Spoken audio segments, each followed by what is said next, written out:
Cada cabeza es un mundo y de un tema hay diferentes puntos de vista, pero conversando se entiende la gente. Conversando, todos los miércoles a esta hora y por esta emisora.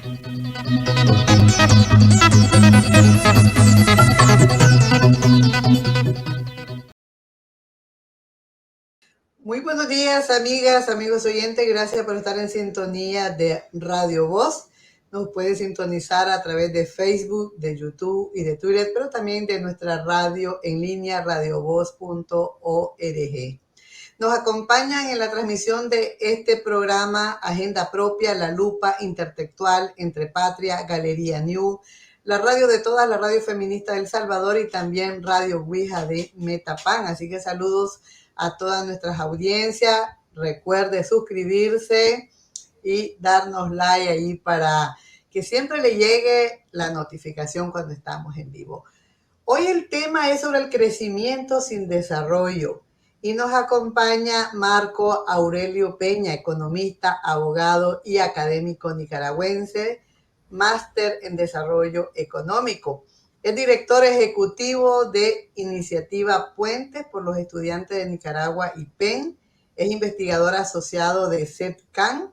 Sus investigaciones han versado sobre calidad de vida, estrategias y políticas económicas de reducción de pobreza. Marco Aurelio es el autor del análisis Crecimiento sin Desarrollo.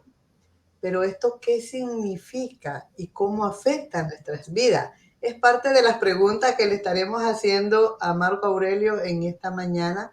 Así que le damos la bienvenida. Buenos días, Marco Aurelio, ¿cómo le va? Buenos días, Argentina, y muy buenos días a todos, todas las personas que nos están escuchando.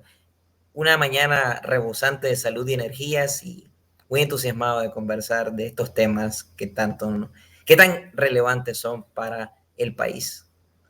Claro que sí, es importante porque siempre cuando hablamos de crecimiento económico es un tema que la gente piensa que es un tema solo de interés para los economistas y debería de serlo también para toda la sociedad porque determina, ¿verdad?, el futuro de las personas que habitamos un país. Por eso es importante hablar de este tema. Antes de iniciar esta conversación, vamos a ver un video de la introducción que tiene este análisis de crecimiento sin desarrollo. Desarrollo, una mirada en Centroamérica. El Centro de Estudios Transdisciplinarios de Centroamérica, CEPCAM, analiza el comportamiento de Nicaragua y las condiciones de vida de la población, en un contexto en el que el mundo superó la etapa más crítica de la pandemia y las economías globales comenzaron a experimentar una reanimación. La situación de Nicaragua sigue deteriorándose por la prolongación de la crisis sociopolítica, la radicalización autoritaria, los efectos de los desastres naturales, la profundización de la pobreza, el desempleo y el incremento de los precios en los bienes de consumo básico. El país no ofrece alternativas de futuro para la mayoría de la población que ha comenzado a buscar mejores oportunidades en otros países, principalmente en Estados Unidos, exponiéndose a grandes riesgos, dificultades y violencia. Quienes se quedan en Nicaragua se ven forzados a subsistir en la informalidad, de las remesas que envían sus familiares desde el exterior y en condiciones de precariedad, de tal manera que los indicadores relacionados con el desarrollo humano muestran una tendencia al deterioro. En esas condiciones el crecimiento económico es un espejismo que no beneficia a la gran mayoría de la población. El futuro del país aparece seriamente comprometido de mantener estas tendencias y el éxodo de la fuerza de trabajo, particularmente la joven, se mantendrá. Las soluciones son complejas, pero todas ellas pasan necesariamente por la pronta solución de la situación política del país, que no puede ser más que la cívica y democrática. Hoy, en Conversando con el autor de este análisis, investigador asociado de CEPCAM, el economista Marco Aurelio Peña, nos comparte insumos para generar una opinión pública crítica, pero sobre todo pensar en acciones que puedan contribuir a cambiar esta situación. ¿Verdad? Vamos a ver si podemos generar reflexión, análisis con la población, así que esperamos sus comentarios. Por ahí también nuestro número de WhatsApp para que usted nos escriba. 506-6161-5341, nuestro número WhatsApp. También puede escribirnos a Facebook o a YouTube, que con gusto vamos a compartir aquí sus inquietudes, sus preguntas, sus dudas. Marco Aurelio, ¿por qué crecimiento sin desarrollo? ¿Y qué tiene que ver esto con nuestras vidas cotidianas, con el día a día? Muy bien. Los problemas del desarrollo económico son parte de los problemas más sensibles del ser humano. Si Nicaragua no deja de ser un país en vías de desarrollo para volverse una economía desarrollada, o al menos una economía emergente, es decir, una economía que pase de ser una economía con mucha gente en condición de pobreza, en vulnerabilidad socioeconómica y con bajos niveles de producción, y pasa a una economía con altos niveles de producción, con una transformación productiva y sacando a mucha gente en condición de pobreza y vulnerabilidad socioeconómica. Entonces, si eso no pasa, entonces la gente simple y sencillamente seguirá migrando y el sistema, ¿verdad? O el modelo de vida seguirá siendo afligido por disturbios y eventos de inestabilidad sociopolítica, como ha pasado a lo largo de la historia de Nicaragua desde que formalmente es un país libre, soberano e independiente. Es decir, la parte económica va de la mano con la parte política y social. En otras palabras, la infraestructura económica va a determinar en gran medida la estabilidad política y social en una eventual transición democrática. Es decir, no debemos olvidar estos aspectos, y de lo que haga la futura clase dirigente con el uso de nuestros fondos públicos, de eso dependerá de convertir nuestro pequeño país en una gran nación y que haya un antes y un después en nuestro porvenir. Ahora bien, crecimiento no es lo mismo que desarrollo. Pasar de la economía de crecimiento a la economía del desarrollo tiene sus implicaciones académicas y prácticas. Cuando hablamos de crecimiento, hablamos simple y llanamente de la capacidad de producción de bienes y servicios de una economía en un periodo dado. Entonces, acá es cuando los economistas hablamos del Producto Interno Bruto, PIB, o del Producto Interno Bruto per cápita, o PIB per cápita, o renta media por habitante. Estos son indicadores de producción. Particularmente el PIB mide la cantidad de bienes y servicios finales que una economía produce durante un periodo determinado, que usualmente es de un año. También están indicadores de alta velocidad, indicadores de producción como el IMAE, Índice Mensual de Actividad Económica. Cuando hablamos de producción, entonces, hablamos de lo que el país tiene capacidad para producir y vende al exterior. En el caso de Nicaragua hablamos de sus granos básicos, carne, ganado, lácteos, madera, oro en bruto, que es el producto estrella, y demás. Cuando hablamos de desarrollo, no solo estamos hablando de producción, que es necesaria para el desarrollo. Hablamos de calidad de vida. Cuando hablamos de desarrollo, estamos hablando de calidad de vida, de una distribución y redistribución equitativa de la renta y de la riqueza, y con esto se busca elevar la calidad de vida de la mayoría de los habitantes. Eso quiere decir que la gente tenga acceso a bienes y servicios de consumo básico, de que se vayan reduciendo sustantivamente los grados de pobreza, y que también se vayan reduciendo las grandes brechas sociales que son sensibles a los conflictos sociales que terminan perjudicando el crecimiento económico. Entonces, eso en el sentido amplio del desarrollo económico. Cuando pasamos al desarrollo sostenible, hablamos de una economía amigable con el medio ambiente, es decir, de que se vaya aminorando el impacto ambiental de la actividad económica, que se vuelva menos intensiva en explotación indiscriminada de los recursos naturales, y que nos vayamos preocupando también por la regeneración de los recursos naturales y por la conservación de la biodiversidad o de la riqueza en biodiversidad de un país dado. Y finalmente, cuando hablamos de desarrollo humano en su sentido más filosófico, estamos hablando de partiendo del enfoque de capacidades de autores como Amartya Sen y Martha Nussbaum, se trata de que las personas puedan desplegar todo su potencial como ser humano.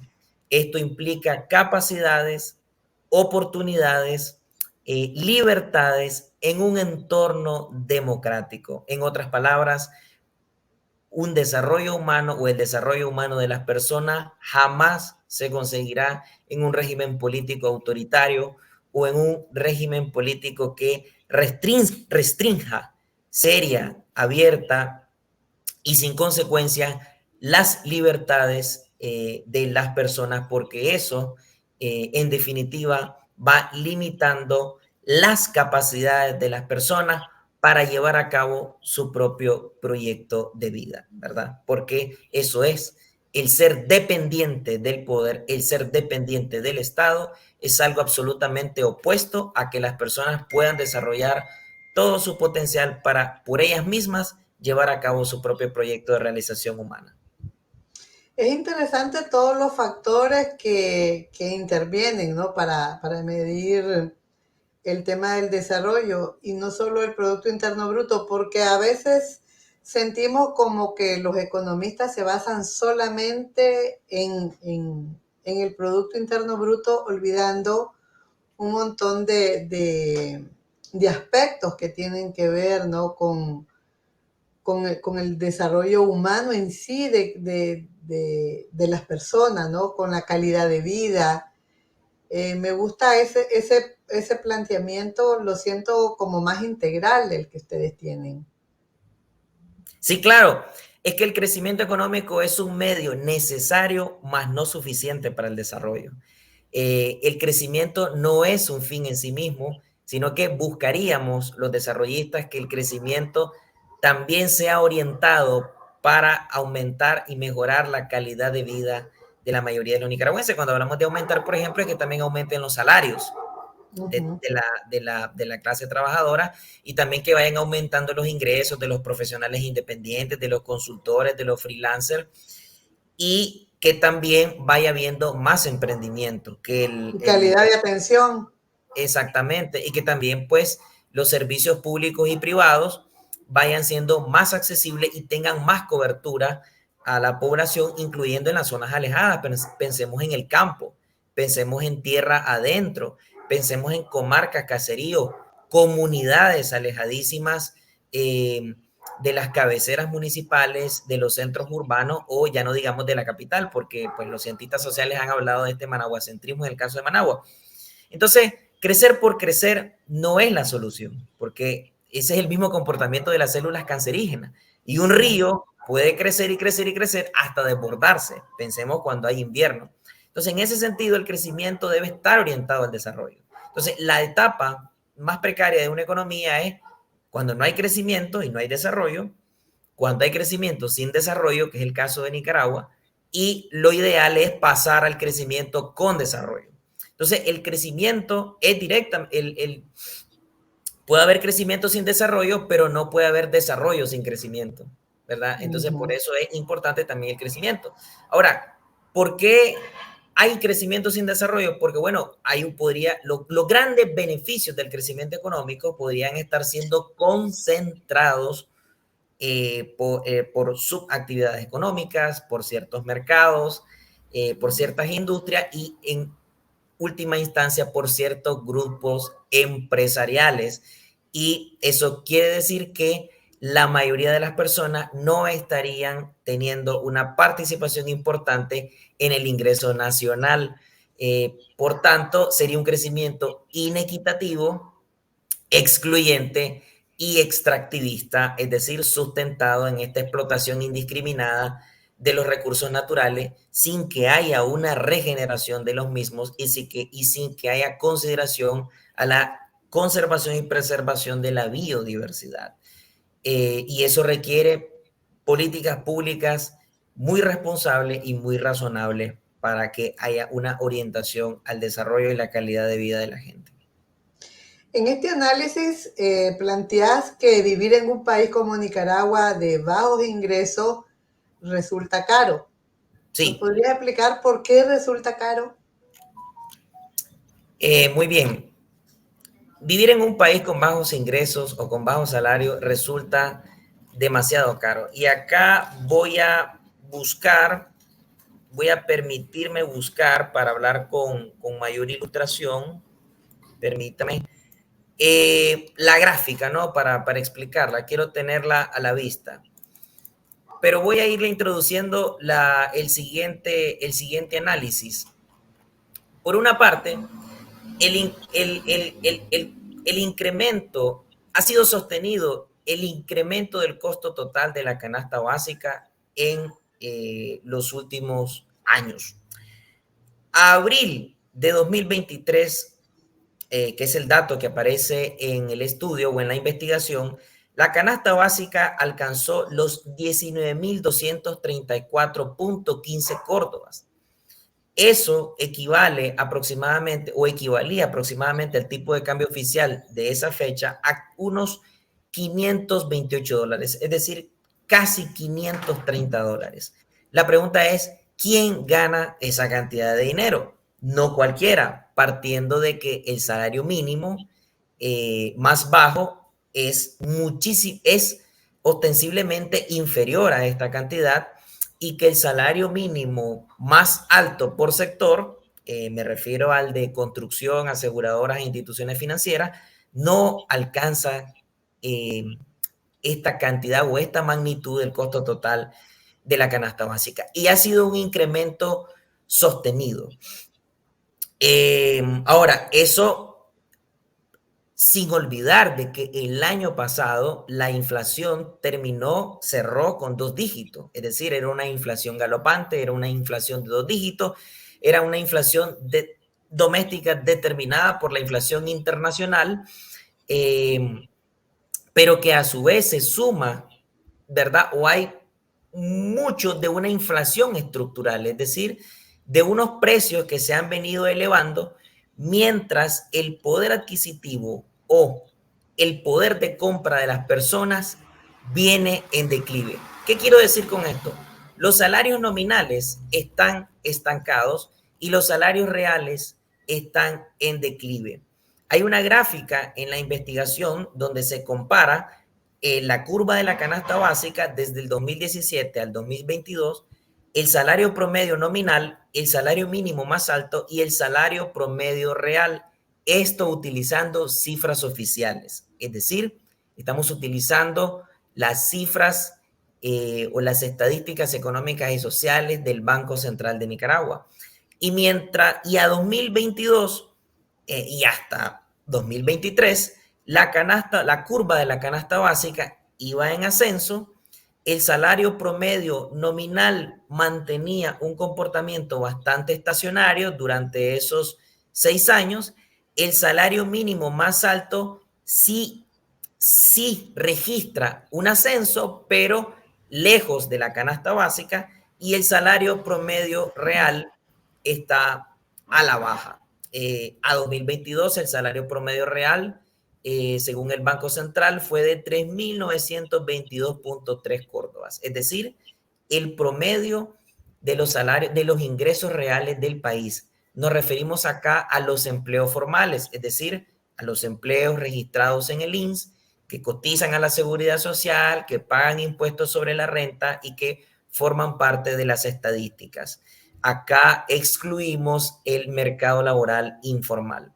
Y el salario promedio nominal cerró en 2022 con 11.138.8 córdobas. Con el salario mínimo más alto, el que ya mencionamos, de construcción, aseguradoras, instituciones financieras, apenas estarían comprando unos 6 de cada 10 productos de la canasta básica. Y ojo, estamos hablando de una canasta básica, es decir, una cesta básica de bienes y servicios. Las personas tenemos derecho a consumir más allá de lo básico, porque la vida y la calidad de vida no se limita a lo básico. Entonces, esta situación es muy alarmante. La pregunta es, ¿cómo están haciendo las familias nicaragüenses? Particularmente de los estratos medios, bajos y bajos. A veces, como economista, ni siquiera puedo hablar con propiedad, no puedo digamos, mi investigación no alcanza y mis razonamientos no alcanza para dar una respuesta convincente de cómo hacen las familias nicaragüenses, las unidades familiares nicaragüenses, para poder sufragar su gasto cuando los números hablan por sí mismos. Por sentido común, uno deduce, bueno, los ingresos individuales en cada familia se tienen que conglobar para que con el ingreso familiar se logre cubrir el costo de la canasta básica y la gente también consuman algo más allá de lo básico. Por otro lado, está siempre el empleo informal y el subempleo y la economía subterránea para también darnos una respuesta de cómo hacen las familias. Y no debemos olvidar, que podemos hablar luego de eso, sobre las remesas monetarias procedentes del exterior que se suman a los ingresos familiares libres de impuestos. Entonces, esa es una pregunta que te tengo para más adelante. Ahorita lo que te quería preguntar es, ¿qué análisis hacen o si acaso lo hicieron de cómo afecta esta decreciente economía, por así decirlo, a las mujeres y a los hombres? ¿Hay algún análisis de género? Porque, bueno, las responsabilidades que asumimos mujeres y hombres en esta sociedad son bastante distintas. En este estudio no hay una desagregación por género, ¿verdad? O por sexo, pues como también lo clasifica el INIDE. Solamente quiero terminar un poquito la última parte, quiero agregar una colita. También en la investigación aparece el índice de precios, la comparación del índice de precios al consumidor, los precios del gas licuado y los precios de la gasolina regular. Y en todos hay un aumento gradual que obviamente viene siendo más alto que los ajustes nominales a los salarios. En ese sentido, el precio del gas licuado, digamos que es el que se utiliza para la cocina en los usos domésticos, se ha elevado increíblemente, acercándose cada vez más a los 450 córdobas, ¿verdad? Si no es que, vamos a ver, si no es que ya está acercando a los 500 córdobas. Y el precio de la gasolina regular, a pesar del congelamiento, también ha representado un incremento importante en los presupuestos familiares y empresariales en cuanto al consumo de combustible. Interesantemente, el precio de la energía eléctrica como promedio no aparece elevada, sino que registra un comportamiento estacionario, acaso por los subsidios gubernamentales. Entonces, es probable que las personas, para gastar menos en gas, podrían estarlo usando electrodomésticos a base de energía eléctrica, como una freidora de aire, como una arrocera, o en el caso del campo, la leña, el carbón y otros métodos tradicionales. Entonces, con esto queremos decir que cuando se siente con más fuerza la carestía de la vida y los ingresos reales van en declive, el efectivo dura menos en el bolsillo y en las manos. A las personas les dura menos el efectivo, tienen menos capacidad de ahorro y cada vez más se compra menos cantidad de M productos en el mercado, en los mercados populares, en los mini super, en los supermercados, por N cantidad de dinero. Es decir, que con la misma cantidad de dinero se va comprando menos cantidad de productos cada quincena o cada mes. Vuelvo a la parte por género. En este estudio no se aborda, pero sí, al estar al tanto y utilizar como insumos para la investigación los informes de INIDE, que es el Instituto Nicaragüense, Instituto Nacional de Información de Desarrollo, ahí aparece una desagregación por género o por sexo, como también se le llama en las investigaciones. Y las estadísticas, en materia de estadísticas de empleo formal, subempleo y desempleo. El año pasado aparecía más afectado por el desempleo y el subempleo los hombres con relación a las mujeres.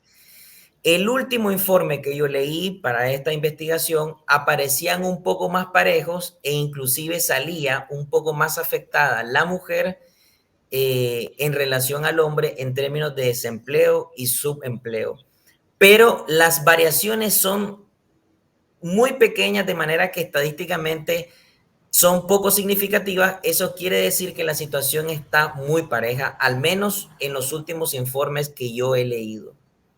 En ese sentido, no hay grandes brechas cuando hablamos de desempleo y subempleo, sino que por temporadas a veces aparecen más mujeres contratadas en los empleos formales y a veces aparecen más los hombres. Eso no deja de ser una buena noticia, porque eso quiere decir que las mujeres también están asumiendo las faenas como jefas del hogar y se están insertando cada vez más, están teniendo cada vez más participación laboral. De hecho,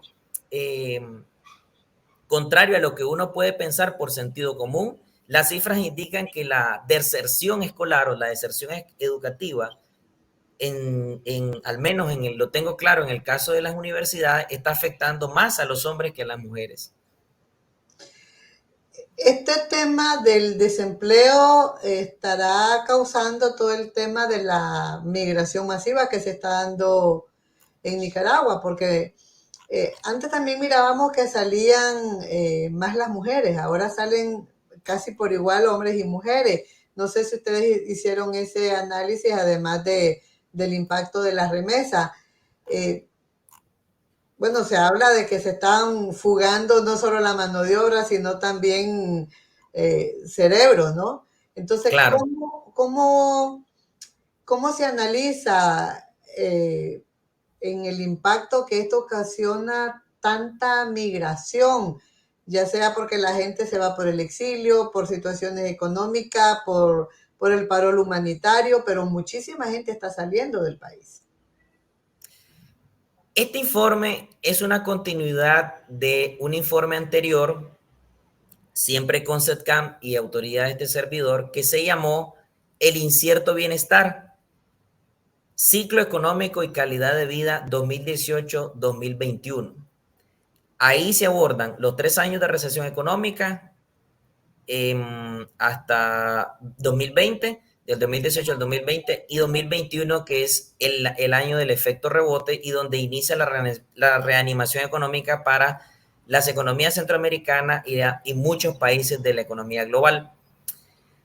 En ese estudio, en ese primer estudio, en esa primera investigación, dejamos planteada una paradoja, la paradoja entre crecimiento o actividad económica y ocupación, que resultó en uno de los, que fue uno de los hallazgos de la investigación desde el 2000, estudiando u observando las cifras desde el 2008 hasta 2021.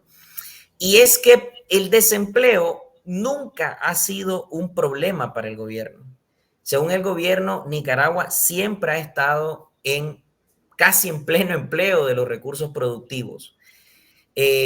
O bien, como le llamamos en la teoría macroeconómica, ha habido más que nada un desempleo friccional o un desempleo natural. ¿Qué es ese desempleo? Bueno, ese desempleo natural o friccional es un desempleo que tienen todos los países, que es muy bajo, que es cuando las personas deciden renunciar voluntariamente a sus trabajos, deciden tomarse un descanso, o es el tiempo que las personas pasan en desempleo mientras están en esa interfase en el que han renunciado a un empleo y están consiguiendo otro, o están a punto de ingresar a otro, o están a la espera de iniciar otro. Pero esos empleos son mínimos y en Nicaragua es altísimo. Exacto, es que el desempleo, a eso voy, la tasa de desempleo en Nicaragua no ha superado el 6%, según cifras oficiales. Entonces yo me hacía la pregunta de por qué. Wow. Porque vamos a lo siguiente, la tasa de crecimiento económico más alta que ha reportado el gobierno actual fue en 2012, cuando había una bonanza de los precios de los commodities en los mercados internacionales, las remesas ya estaban en ascenso y se estaba recibiendo una millonaria cooperación por parte de Venezuela. Y ahí la tasa de crecimiento económico superó el 6%, si no me equivoco, 6.5 o 6.6%. El desempleo en ese año fue mayor que el desempleo aceptado oficialmente cuando estuvimos en tiempos de crisis. Entonces, en el estudio anterior planteamos esa paradoja. ¿Cómo es que cuando obtuvimos la mayor tasa de actividad económica, el desempleo fue más alto que cuando estuvimos en recesión económica del 2018 al 2020? Porque esto contradice un principio derivado de la realidad, que es la ley de Okun, que es que los empleos aumentan cuando estamos en crecimiento económico o expansión económica, y los empleos disminuyen, o que lo que es lo mismo, se dispara el desempleo cuando estamos en crisis o recesión económica. Pero eso es lo que quedó planteado en la investigación anterior. En esta investigación trato de darle respuesta a eso, y es que la informalidad y el subempleo en Nicaragua son los hermanos mellizos del mercado de trabajo, y el criterio que se utiliza para la persona ocupada es lo que encubre los enormes niveles de desempleo. Porque Costa Rica, por ejemplo, cuando el mundo estaba en pandemia, Costa Rica aceptó una tasa de desempleo abierto de hasta el 25%, que es algo consistente con lo que uno puede esperar en plena crisis o recesión económica. Nicaragua nunca aceptó más del 6%, siendo una economía más pequeña, siendo una economía con menores niveles de producción, siendo una economía con un mercado laboral mucho más sensible y todo lo demás. Entonces, ¿qué es lo que encontramos para darle respuesta a esto? Bueno, que a 2022 los empleos formales, según el INS y el Banco Central, culminaron o se registraron 787.569 empleos formales, 2022. Eso todavía no iguala la cantidad total de empleos formales vista en 2016, y más bien la cifra está más cercana a lo que reportamos en 2015. En otras palabras, en materia de generación de empleo formal, tenemos un rezago de casi 7 años aproximadamente. Por otro lado, el desempleo se encubre, o según las cifras oficiales, es muy bajo por el criterio que se utiliza de persona ocupada. El criterio que utiliza INIDE y el gobierno es un criterio definido por la Organización Internacional del Trabajo, OIT, y es el criterio de que una persona ocupada es aquella que en el periodo de referencia dice haber trabajado la semana anterior al menos 1 hora. Eso quiere decir que cuando el encuestador pasa y le pregunta a la persona y la persona le dice que la semana pasada le dedicó al menos 1 hora utilizando su jardín para hacerle utilizando el machete para hacerle el jardín a los hogares en un residencial, o bien puso una venta de garaje, o bien se dedicó al comercio minorista, o bien alguna otra actividad económica que no requiera mucha especialización, entonces el encuestador lo va a clasificar como una persona ocupada. Pero eso es un engaño. Sí, porque la única variable que se toma en cuenta es el tiempo. Eso deja por fuera la productividad del trabajo, el uso de la tecnología de ese trabajo, la competitividad de ese trabajo, la complejidad de ese trabajo. La remuneración para subsistir. Y la protección social de ese trabajo, es decir, las prestaciones laborales y la seguridad social. Todo eso queda por fuera.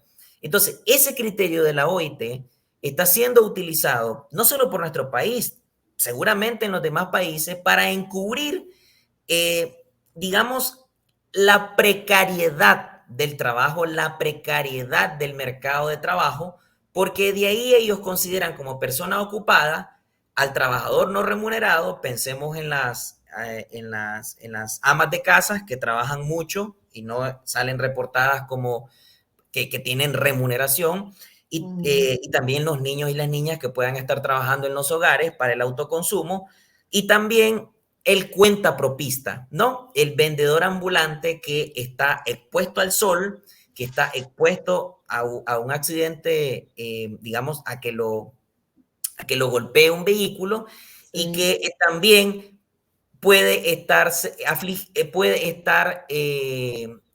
observándose autoexplotación, es decir, de que ellos mismos estiran su jornada de trabajo al punto de agotar su propia Sus su propio fuerzas. organismo, sí, su propio organismo agotar y enfermarse, pero por conseguir un poco más de dinero. Entonces, eso es lo que explica el por qué oficialmente para el gobierno el desempleo no es un problema, cuando en las encuestas de Sid Gallup, publicadas digamos, en algunos medios muy creíbles, las familias siempre dicen que la falta de empleo es el principal problema para ellos. Entonces, vemos cómo macroeconómicamente hay un contraste entre lo macroeconómico y lo microeconómico. Mientras macroeconómicamente se le dice a la gente que todo está bien y que el país va por buen rumbo, las personas microeconómicamente observan, sienten y exteriorizan de que no están bien y de que el rumbo del país es completamente incierto. También Claro, hay una encontramos, crisis económica. sí, claro, también encontramos que 4 de cada 10 nicaragüenses están subempleados. Eso aparece en las cifras oficiales. 4 de cada 10 nicaragüenses, es decir, el 40% de las personas ocupadas estaba en subempleo. El subempleo es un empleo inadecuado, es un infraempleo. El subempleo forma parte de las estadísticas de desempleo en otros países, digamos, con mejores niveles de desarrollo, pero en Nicaragua forma parte de las cifras de empleo. El subempleo es cuando una persona no está trabajando las horas que está dispuesta a trabajar para ganar más dinero, o bien está, perdón, que aquí mi perrito... Pues solo consigue media jornada para poder sobrevivir. Quiere salir O bien la persona está sufriendo explotación laboral, es decir, está trabajando más allá de su jornada ordinaria de trabajo y no está recibiendo una remuneración debida por unidad de tiempo. Entonces, ese es un subempleo. El subempleo nació en la literatura económica como desempleo encubierto, así definido por la doctora y brillante economista británica Joan Robinson. Y por otro lado, el mercado laboral informal constituye el 75% de la población ocupada. Es decir, de que una persona, aparte de estar en un subempleo, se trata de un empleo informal. Y un empleo informal está definido por un empleo en el que las personas no tienen asegurado un contrato de trabajo con sus prestaciones laborales y que pueden estar sufriendo todo tipo de abusos por parte de su empleador. Entonces, ahí es donde nos damos cuenta, es decir, a través del subempleo y el empleo informal encontrado en las cifras oficiales, ahí es donde nos damos cuenta de la alarmante situación del mercado laboral nicaragüense en términos de desequilibrio.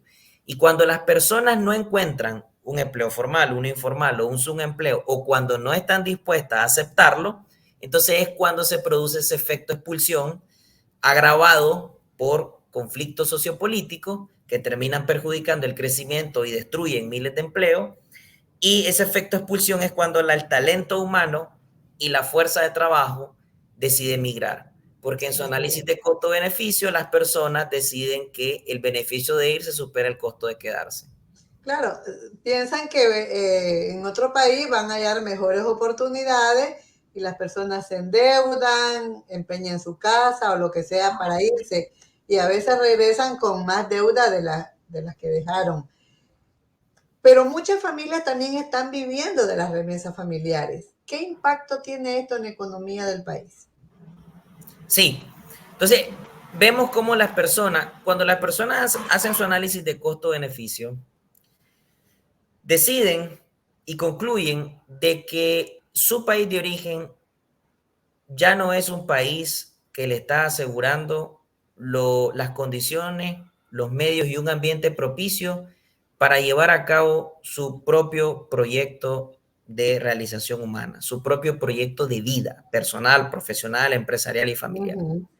¿Quién en su sano juicio, si una economía está en crecimiento y desarrollo, si una economía, según el discurso y según la propaganda, pareciera una economía de los países escandinavos, de los países más desarrollados del mundo, ¿no? Todo es dicha, todo es felicidad, es la sociedad de la abundancia, casi que no hay pobreza y se parece al paraíso bíblico? ¿Por qué entonces la gente se va? ¿Quién en su sano juicio deja a su familia, sus amistades, sus contactos profesionales y empresariales, su casa, sus mascotas, su rutina, quién se va y sus raíces, porque también hay raíces de las personas con su localidad, con su comunidad. ¿Quién se va voluntariamente si todo está bien? Las personas se van porque quieren más, porque las personas tienen derecho a luchar y a trabajar por sus propias aspiraciones individuales y familiares. Y las personas se van porque tienen la expectativa de mejorar, de multiplicar sus ingresos, dispuestas a no ejercer su carrera, a no trabajar en algo que les apasiona, pero sí a obtener más ingresos y con eso darse una mejor calidad de vida para sí mismo y para su familia. El fenómeno de las remesas monetarias es un fenómeno de cooperación espontánea, es un fenómeno de cooperación intrafamiliar. Es de personas a personas, es el instinto de sobrevivencia, el espíritu de superación y una manifestación de cooperación intrafamiliar entre las personas, sin que intervenga ningún agente gubernamental. En 2002, el flujo total de remesas monetarias para Nicaragua cerró en 3.224 millones de dólares, con lo cual se reportó uno de los incrementos más espectaculares de la región. Nicaragua se acercó más a Guatemala, a Honduras o El Salvador como grandes receptores de remesas a nivel regional. Y Guatemala, Honduras y El Salvador también despuntan como grandes receptores de remesas a nivel mundial. En América Latina el gran receptor de remesas es México. Pero Nicaragua registra más del doble en concepto de remesas monetarias que lo que ingresa como inversión extranjera directa, o al menos así era en la última cifra que vi sobre inversión extranjera directa, que apenas estaba llegando a los 1.500 millones de dólares, recuperándose lentamente después de la recesión económica durante un trienio. Entonces, eso es increíble, eso es una cantidad enorme de dinero. 8 de cada 10 dólares se está proviniendo de Estados Unidos de América. En los primeros, a partir de 2018, en los primeros 2 años, la gente fue buscando Costa Rica. Después del 2020, la gente empezó a buscar cada vez más Estados Unidos. Esto a propósito del paro humanitario como un instrumento o una institución jurídica para que temporalmente las personas estén allá por 2 años. Entonces, el fenómeno de las remesas monetarias ayuda a equilibrar la balanza de pago y ayuda a mantener cierto consumo individual, familiar y a nivel agregado, es decir, como una macro magnitud, el consumo nacional. Las personas tienen dinero, tienen dólares y pueden utilizar dólares por la libre convertibilidad en Nicaragua o pueden tener los dólares y convertirlos a Córdoba y con eso hacer sus compras semanales, quincenales, mensuales, pagar una colegiatura, comprar los productos para la alacena, ir a hacer las compras a los mercados populares, ir al supermercado, pagar la cuota del banco. Entonces, para eso va sirviendo las remesas monetarias, es decir, aumenta el ingreso disponible de las personas. ¿Cuáles son las perspectivas económicas que hay para el 2023 para Nicaragua? Las perspectivas económicas para las economías centroamericanas son de desaceleración económica. Eso quiere decir que por segundo año consecutivo decrecerían en su actividad económica. Eso lo que quiere decir es que no es que van a haber números rojos, digamos, en el producto total, en los resultados económicos de estos países, pero van a crecer menos que el año anterior. Y el año anterior crecieron menos que el año anterior, que fue el efecto rebote en 2021. Entonces, ese es el pronóstico para las economías centroamericanas.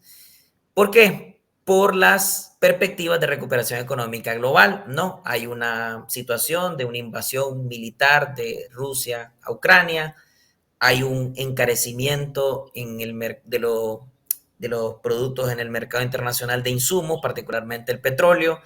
Nicaragua en ese sentido es tomadora de precios y es una economía dependiente pues, del petróleo. y eso encarece todos los costos de la economía. Entonces, eso es lo que sigue incidiendo mucho también en el asunto de los precios, mientras los ingresos reales se mantienen en declive. Los ingresos reales se mantienen en declive por el comportamiento poco dinámico de la inversión nacional, es decir, el empresario nacional no está invirtiendo porque no ve un clima de negocio institucionalmente favorable, y la inversión extranjera directa también tiene un comportamiento bastante modesto cuando de colocar su dinero en Nicaragua se trata. ¿Por qué? Bueno, porque también el Estado de Derecho, el cumplimiento de los contratos, el tener un poder judicial independiente para la resolución de controversias y todo lo demás, lo que es transparencia, corrupción y seguridad, todo eso en Nicaragua ha desmejorado muchísimo, ¿verdad? Y entonces el inversionista la piensa dos veces para colocar su dinero en Nicaragua. Pero ha habido. Ahora, ¿por qué lo ha habido? Muy sencillo, lo barato de la mano de obra en Nicaragua. Lo barato de la mano de obra, entonces hay una localización de la inversión extranjera directa por el criterio de lo barato de la mano de obra y también por los bajos impuestos en comparación con otros países. Hay un régimen de exenciones y exoneraciones para zona franca.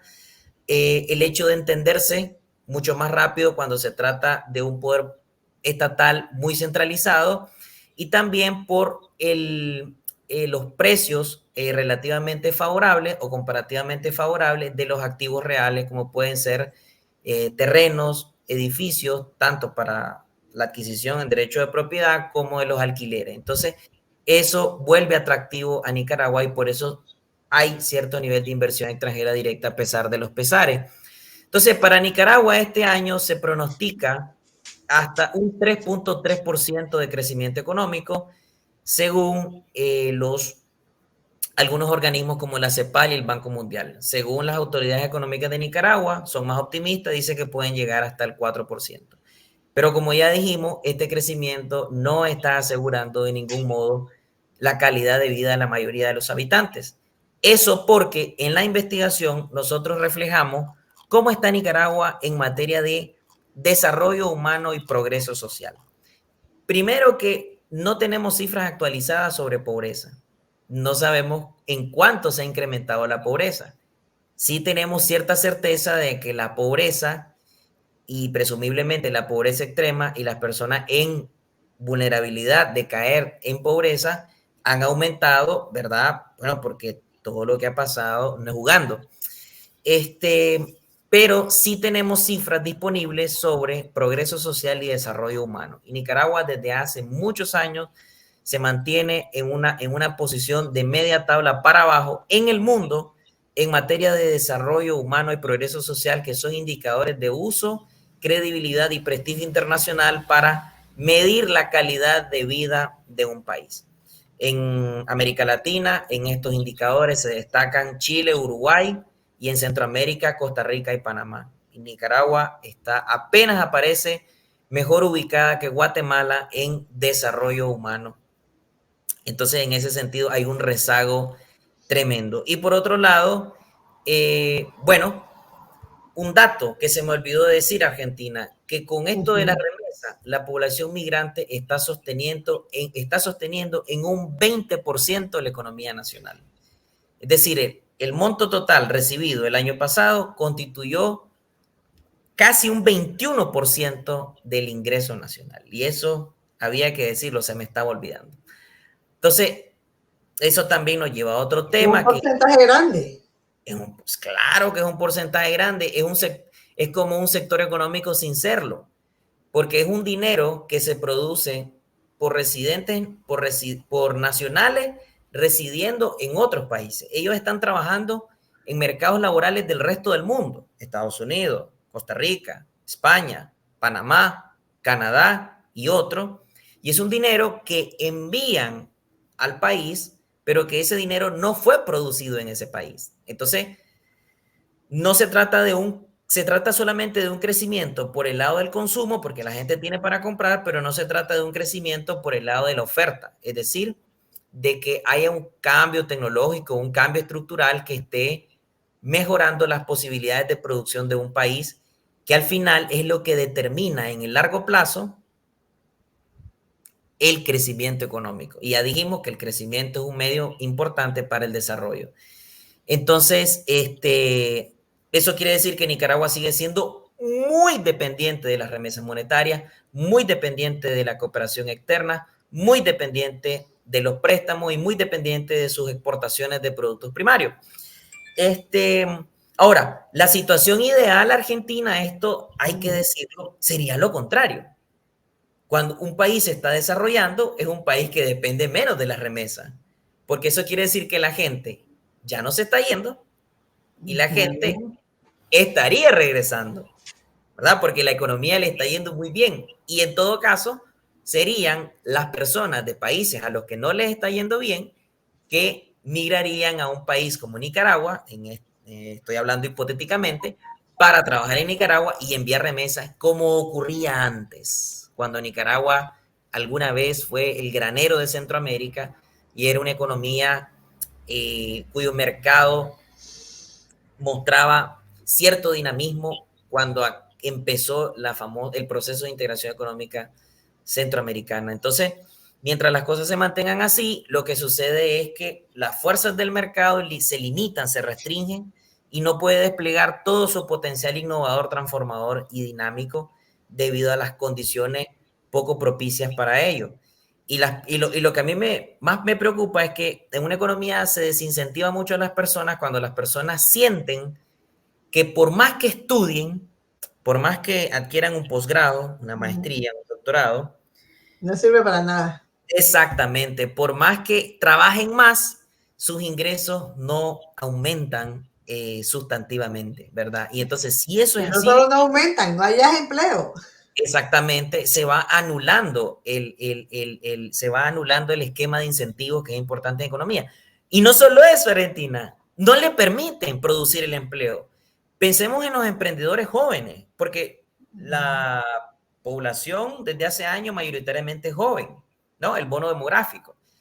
Pero no solo las personas no encuentran un empleo, es que el sistema no te estimula a que las personas creen su empleo y creen empleos para los demás, porque la burocracia se ha vuelto tan grande y tan abusiva que se tiene que pagar impuestos de todo y por todo, ¿verdad? Eso sin mencionar lo que aparece en el camino, ¿no?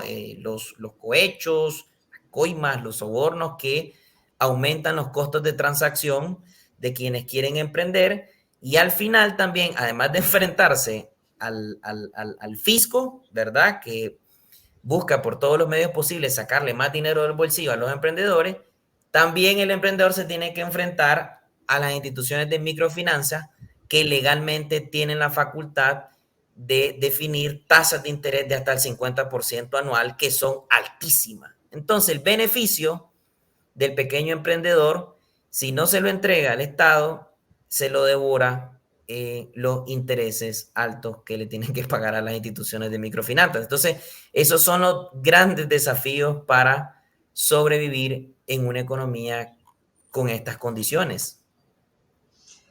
Bueno, el panorama no es tan alentador, ¿verdad? Bastante desalentador. Ya nos quedan solamente unos 5 minutos. ¿Qué te gustaría decirle a la población nicaragüense que se siente frustrada de esta economía nicaragüense? Bueno, de que la palabra crisis para los asiáticos significa oportunidad. La mejor manera de enfrentar una crisis es haciendo y tratando de encontrar oportunidades y tratar de identificar oportunidades cuando todo el panorama desde el punto de vista macro pinta desalentador. Esta investigación no concluye ni mucho menos que todas las personas la están pasando mal. Ya dijimos que con un crecimiento inequitativo hay personas argentinas que la están pasando muy bien. Hay estratos altos que quizás ganen menos en tiempos de crisis, pero están ganando. Es decir, en recesión económica no es que se empobrecieron los estratos altos. Siguen siendo estratos altos y ganaron menos pero siguieron ganando mucho.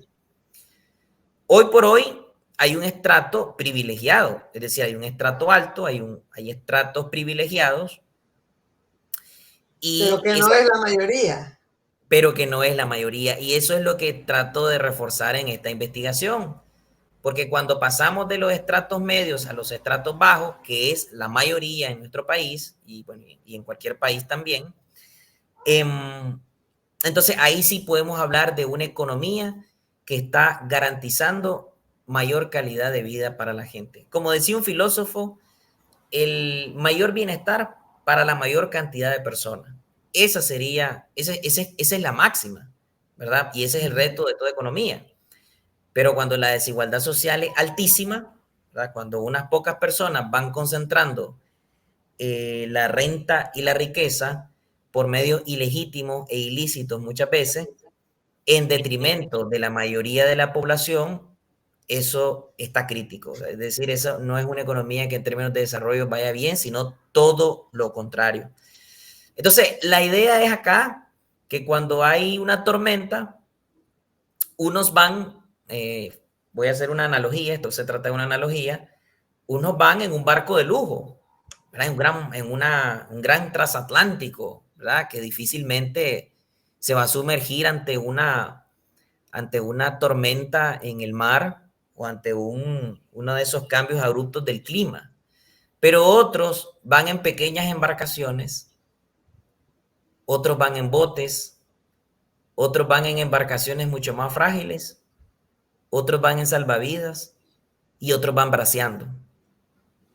Esa es una buena analogía para describir un poco estas enormes desigualdades en una economía cuando la gente no está teniendo una participación eficaz y equitativa en el ingreso nacional, ¿verdad? Por muchas distorsiones en esa economía de mercado y por intervenciones estatales muy deficientes.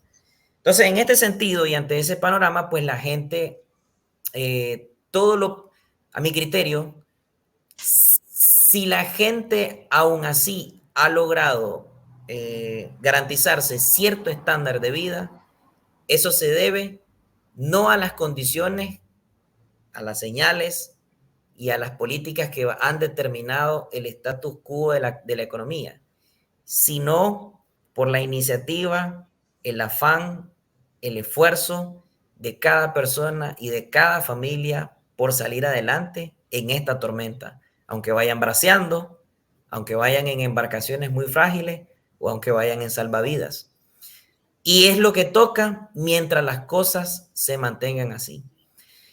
En América Latina, para no compararnos con países europeos o países asiáticos que están mucho mejor, aquellos países que están muy, muy bien, que lo han hecho muy bien, no que son perfectos, pero que lo han hecho bien, como Uruguay, Chile o con sus problemas Costa Rica, son aquellos países que muestran gobernabilidad y estabilidad democrática y al propio tiempo eso baja la conflictividad sociopolítica, mejora el estado de paz global, baja la percepción de la corrupción y se obtienen mejores resultados económicos.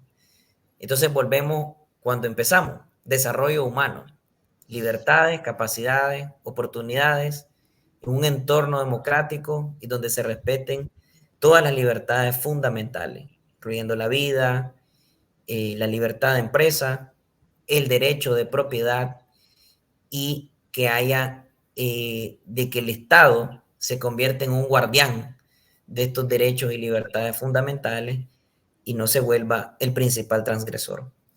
Eso es importante. Y eso en armonía con la naturaleza, ¿verdad? La sostenibilidad ambiental que mencionaste también al inicio, que para mí es fundamental, porque si hay deterioro ambiental, también hay deterioro de la vida. Eso es muy importante decirlo porque forma parte de los derechos de tercera generación, ¿verdad? Porque las siguientes generaciones, ¿verdad? Los que hoy son los hijos y los nietos, ¿verdad? Quienes hereden el país ya tienen derecho a un medio ambiente sano y saludable. Entonces, lo que hagamos hoy depende mucho del medio ambiente del mañana.